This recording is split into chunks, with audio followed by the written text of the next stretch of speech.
Ahoy crew and welcome back. I don't know how many of you have ever walked through the mall and just smelled that delicious scent of cinnamon rolls coming from Cinnabon, but that is something that I cannot pass up. Every time I'm at a location that there's a Cinnabon, you can better believe I'm getting in line and I'm walking home with 12 of those things. I decided this week I was going to make some of my own, and I'm going to make some sourdough cinnamon rolls. I adapt this recipe from a number of places, from my cinnamon rolls to the style of cooking to even the frosting that I use. And so if you want to come and see me make some cinnamon rolls and join along, please do. Let's do it together. Just a note to start, for these sourdough cinnamon rolls, I'll be using the sourdough cinnamon roll recipe from the website The Clever Carrot. I'm going to follow the recipe for both the dough and the cinnamon sugar filling, and for the frosting, I'm using the Copycat Cinnabon Frosting recipe from the Simple Seasonal. Full credit to both of these websites for the recipes I'm using today. Thank you, and I'll link both of the original recipes in the captions so you can visit their websites and follow along with more. Alright, let's get started. We're going to start our dough with 1 large egg, half of a cup or 100 grams of bubbly active sourdough starter, and 2 tablespoons of granulated sugar. Mixing those together, we're going to separately combine 2/3 of a cup or 160 grams of milk with 2 tablespoons or 28 grams of melted butter. Let that cool slightly before slowly adding it to the mixer. Then, we're going to add 2.5 cups or 300 grams of all-purpose flour and 1 teaspoon of fine sea salt. Mixing everything together until we have a rough, sticky dough. And do not worry if it doesn't look completely smooth yet, as we're going to cover this and let it rest for about 30 minutes before we come back and knead it again. After that 30-minute rest, switch over on your mixer to a dough hook and knead it on medium-low for about 6 to 8 minutes.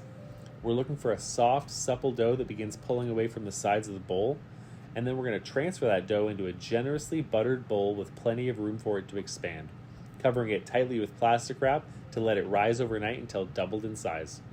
I started mine just before 8 o'clock at night, giving it about a 12-hour overnight rise. The exact timing can change depending on the temperature of your kitchen, so pay attention to the dough more than the clock. Alright, once it's had its overnight rise, we're going to start to turn it into cinnamon rolls. We're going to lightly flour your work surface because this dough can be a little sticky, and we're going to gently work it into a rectangle and roll it out to approximately 12 by 16 inches. And don't stress if your rectangle isn't perfect the first time. Mine certainly wasn't, and you can straighten it out, roll it out a little bit more, and use some additional flour if needed. We're really just looking for a fairly even rectangle so our cinnamon rolls can come out close to the same size. For the cinnamon sugar filling, we're going to combine 6 tablespoons or 84 grams of softened butter, half of a cup of granulated sugar, 3 teaspoons of cinnamon, and 1 level tablespoon of flour. We're going to mix everything together and then spread that filling across our prepared dough. And make sure you get it nice and even, almost all the way to the edges, because we want plenty of cinnamon and sugar running through every roll.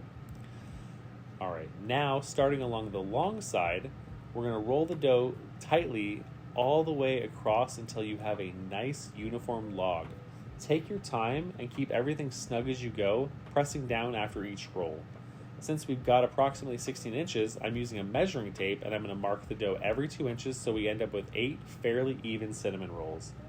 There are plenty of ways to cut these, including with floss or a really sharp knife, but today I'm going to keep it simple and just use my dough scraper.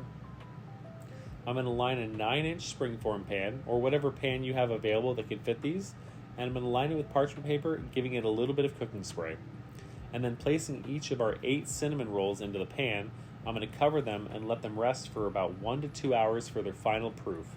We want to see them get nice and puffy before we move on to our next step.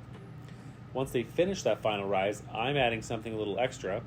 I warmed some heavy whipping cream with some melted butter, a little cinnamon, and some dark brown sugar, and I'm going to pour that right over the rolls and let them sit for a few more moments while the oven finishes preheating, giving these rolls a chance to soak up as much of that cream cheese as possible. And then they'll go into a 350-degree oven for about 35 to 40 minutes until the tops are lightly golden. While those are baking, we're going to get the frosting ready. For that frosting, we're going to start with 4 ounces of softened butter and 4 ounces of softened cream cheese. Cream those together until they're nice and smooth, and then gradually mix in 1 cup of sifted powdered sugar, followed by 1 teaspoon of vanilla extract and 1 teaspoon of fresh lemon juice. That little bit of lemon really adds some balance of sweetness and gives the cream cheese a little extra tang. And yes, I might have gotten a little overzealous with the frosting, but looking at how these turned out, I am not regretting it. Once they've had a chance to cool slightly, I'm going to kind of work on that frosting a little bit more, and clearly, as you can see, I was not shy with it. I'm spreading that frosting all across the tops while the rolls are still warm, allowing some of it to soften and melt down into those cinnamon swirls. And look at these. We've got soft sourdough cinnamon rolls, cinnamon sugar running throughout, and plenty of cream cheese frosting in every bite. If you're going to take the time to make cinnamon rolls from scratch, this is exactly how I want them. Now it's finally to get one out of the pan. This is exactly what I was hoping to see. You can see those layers of cinnamon and sugar running throughout the center, and because we weren't exactly conservative with that frosting, there's plenty of it to go around. After starting these last night, I'd say that overnight wait was definitely worth it, and for the best part, we're seeing how we did. These came out so good, and I would absolutely make them again. If you give them a try, let me know how yours turn out, and tell me what else you'd like to see me make with my sourdough starter. Drop a like, follow, and come along and cook with me. I'll see you in the kitchen. Thank you for joining.